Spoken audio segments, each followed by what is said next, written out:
Ho, ho, ho. We got another Christmas special edition in the house today, guys. What's going on? It's a powerful day inside the Real Progress program.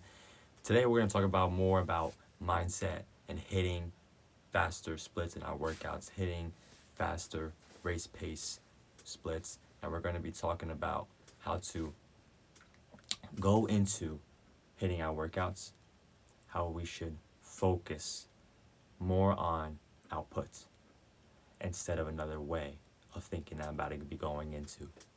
All right, so let's get started. I want to talk about getting faster in the 800 isn't about running more. It's not. It's about running what matters. Exactly how it's written. Okay. So most runners don't have a speed problem. That's the first thing. Most runners don't have a speed problem. They have a structure problem. They run too much junk. They guess their mileage. They jog on the days that should sharpen their. They smash days that should recover them. And then they wonder why they're tired, flat, and stuck. So I want to talk a little bit about my experience with this, how I learned that quality is so important when it comes to running that nothing else even matters. Recovery runs aren't something to really focus on that help you get faster. It's not. It's only there to be a break and to help you get faster for your workouts. It's not something that's going to help you get faster, though, in general. What helps you get faster is the workouts. Does recovery play a big part in that? Yes. The recovery is always going to be there for runners.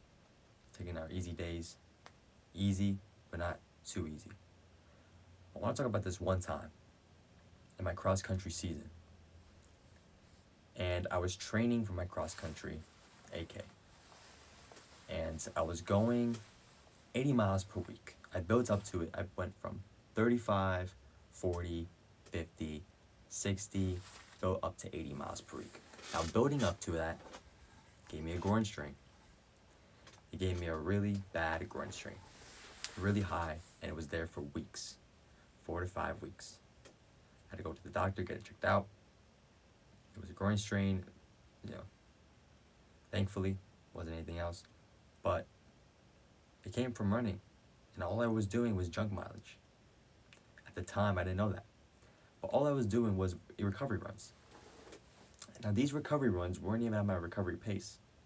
I was going 7:45 to anywhere from 8:20. 7:45 to 8:20. The entire summer. 2 days a week, I might do a track workout, but I wasn't integrating it well enough. So I was doing 50 miles a week, got the groin strain, had to take a couple weeks down, and then built up from there after I came back. Went straight back to 50, and then went up to 60, then 70, then 80. I didn't learn from that groin strain at all. Helped me get injured, but I still wanted more mileage because I thought cross country, you're going to need more miles if you're running more. You're going to need more pain on your legs, basically. That was my mindset. And that's what I thought was going to give me more endurance. At the time, that's what I thought was smart. But me thinking that, I thought I had the answers. I didn't. So here I am training 80 miles a week. And now I'm starting to do my taper, 70, 60, 50. And I stay at 50 for the entire season. I run a race mid-season. Fastest race yet. I PR by 2.5 minutes. Damn, yeah. Got a 2.5 minute PR, but during that race, I was going up against this kid. We were back and forth the entire race. And at that 6K mark, he started pushing me. I mean, he was going, but I couldn't hold on to him. I started dying out. I was trying to give him my all, but I couldn't hold on. But he was in shape enough to, at that 6K, boom. Now he can start kicking. So when that happened, that struck the light bulb in my head. Damn, I gotta ask this guy, what did he do for training? Because he was in shape to do that, and I couldn't. I have to humbly admit, and I have to humbly go up to him and ask it. Because I need to know. My brain works like that, and your brain should work like that too. You should need to know the answers when somebody beats you, what their training's like. Not everything works for everybody, but I went up to him. He ran around 26:45. I ran around 27:20. And basically asked him, "Hey man, what was your training like this summer? You did really good in that race. What do you run for track?" He said, "I run 800. I was like, "Oh, cool." And I was like, "What do you run?" Oh, he's like, 151. I was like, "Oh, solid. I run 155, but I feel like I should be still next to you. I feel like I should be better than you know?" And he said all the training he was doing was 35 miles a week. 35. That was it. I was running 80 miles a week, and he said that was a lot for him. It's like 35, my coach got me at. It's a lot, but I'm trying my best to hold on. I was like, "Dude, what? You're a freaking jerk." No, I'm kidding. He was a really cool guy. But 35 miles a week, I was doing double the work. Even more double the work. 35 miles a week, 5 miles a day. 80 miles a week, 11 miles a day. I was running over an hour every single day, about an hour 20, an hour and a half. I was doing at least 8 more hours of training than him every single week. Every single dang week. Think about it in a month. I was doing 32 hours more training than him, yet he was still faster than me. So, just from this learning experience that I had, do not implement it. Do not think that more is going to get you faster. Do not think running 55 miles a week is going to get you faster than the 800. Because it ain't. This guy was a pure 800 meter specialist, ran 151. When I was running 155, I was only running 35, 40 miles a week, sometimes 45. But I always stuck at 35, 40, at least. And that's because I ran the mile. He was an 800 meter specialist. I only ran 800. So he dialed it back. He was more of a 20 to 25 mile guy. That's why 35 was a little bit tough for him. But he did. The difference between his training and mine was that I ran a lot of junk mileage. I ran a ton more junk mileage. He said he didn't run anything over 630 or 640. He always kept the quality. Nothing was junk. Everything had a purpose. Every mile had a purpose. Now, when I ran 155, I was running like this. Maybe I had occasional junk miles in there, but I was running with more purpose. Everything was targeted to just replicating my race. And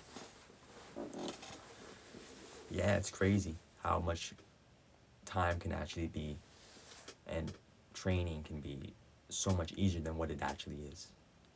I mean, he spent 20 to 30 minutes a day training. I spent over an hour training. Yeah, he was still faster. Now, something just to take in, that pain and suffering isn't going to get you the results.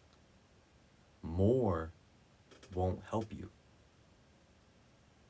If you're doing more quality, it will. If you're doing more quantity, junk mileage, no purpose, thinking that if I keep jogging, it will get me somewhere, it won't. You need a plan, you need structure. That's why you are here. Because I did it. I've done it, and I kept it always quality. 3 to 4 times a week I was doing a workout, you guys. 3 to 4 times a week. I would hop on the treadmill, do a tempo. Boom, go home. I'll go and do 150 meter strides. And just take an example for some, like, I love David Goggins, but let's look at David Goggins, for example. That guy, he's in love with pain and suffering, as we can all see from his videos. He does the craziest amounts of marathons, ultra marathons. He's done Navy SEAL training. He's done marathons back to back to back. But he is a different person from what we are. You shouldn't be listening to his advice.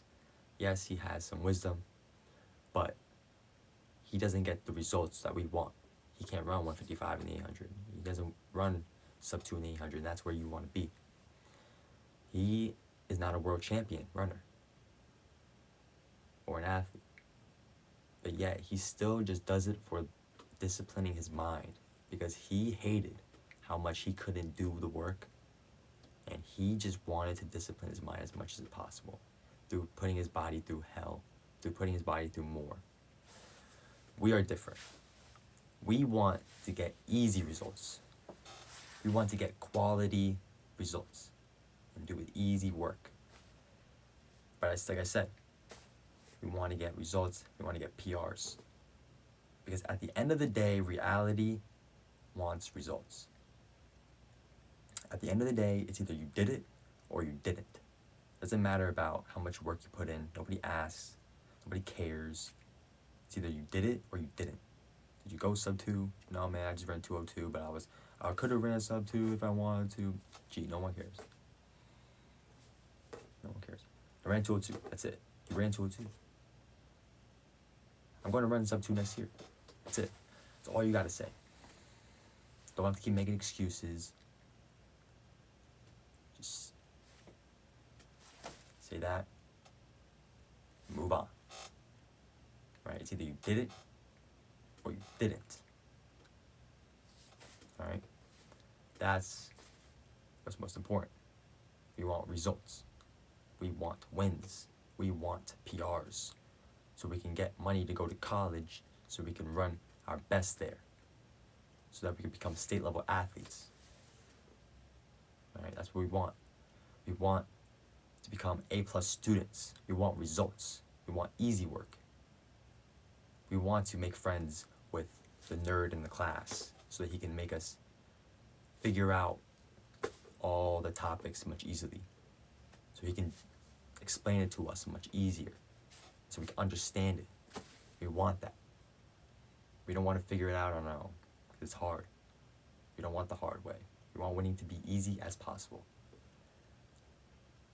This is what we want. Alright? So I wanted to explain a little bit about that. But speed does not come from the chaos training. Speed comes from precision. You don't get fast by doing random, hard things. You get fast by doing the right things, repeatedly, at the right intensity. That means your workouts matter. Your mileage matters. Your recovery days matter just as much as your hard days.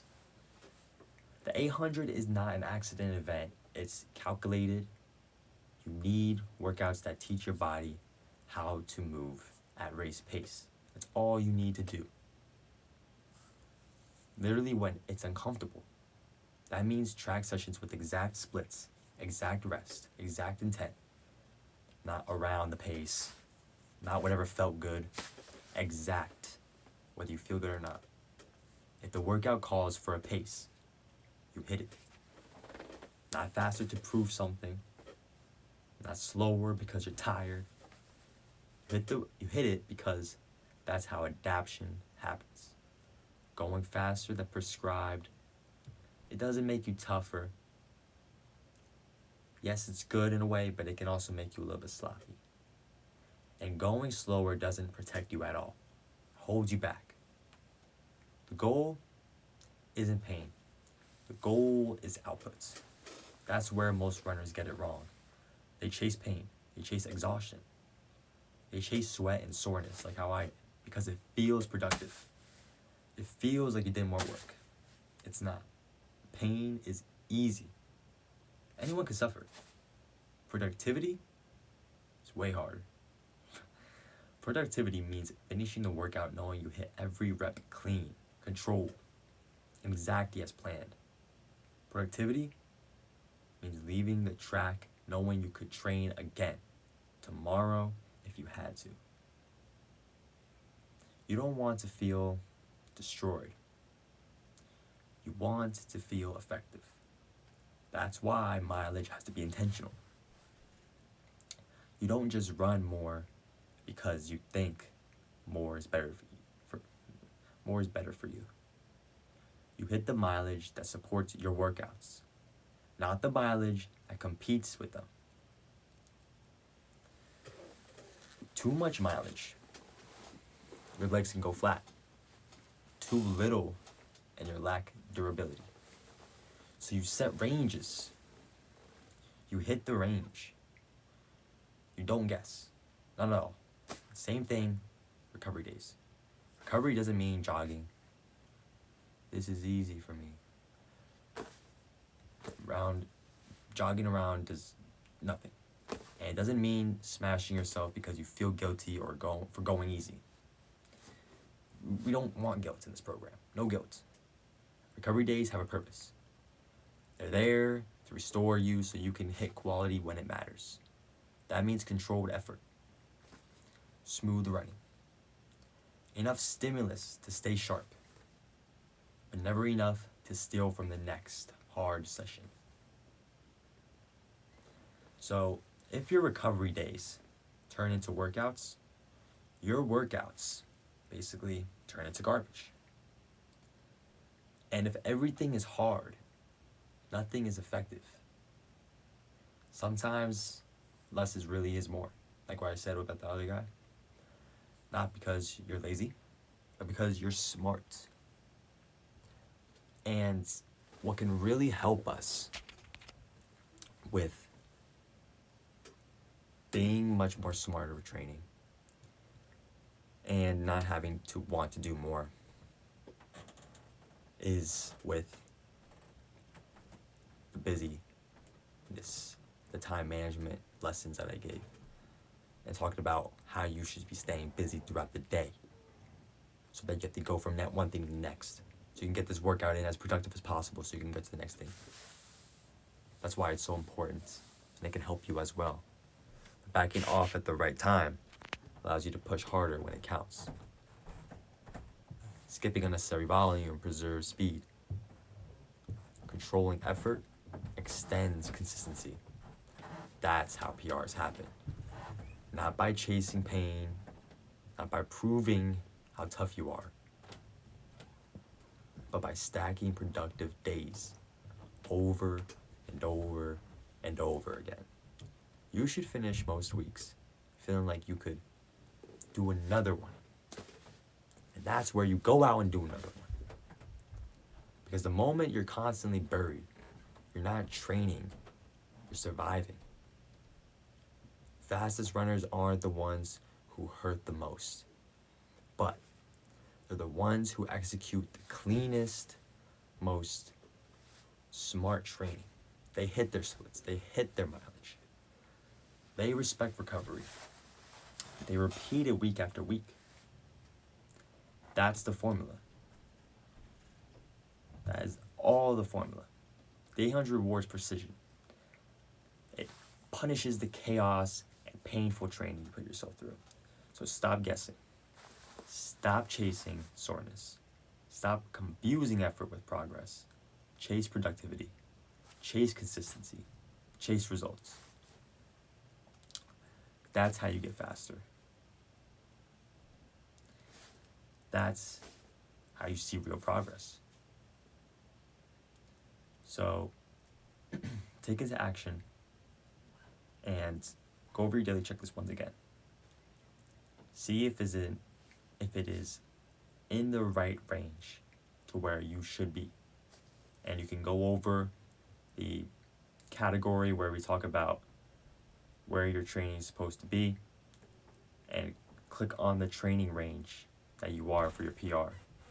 Whether you're a 216 runner or 220 runner, click on that range. Boom. Has the entire layout in the lesson about where you should be, where your paces should be. Keep updating me, DMing me. Let me know how your progress is. And have a great day inside this Real Progress program. Merry Christmas to all y'all. I'll see y'all in the next lesson.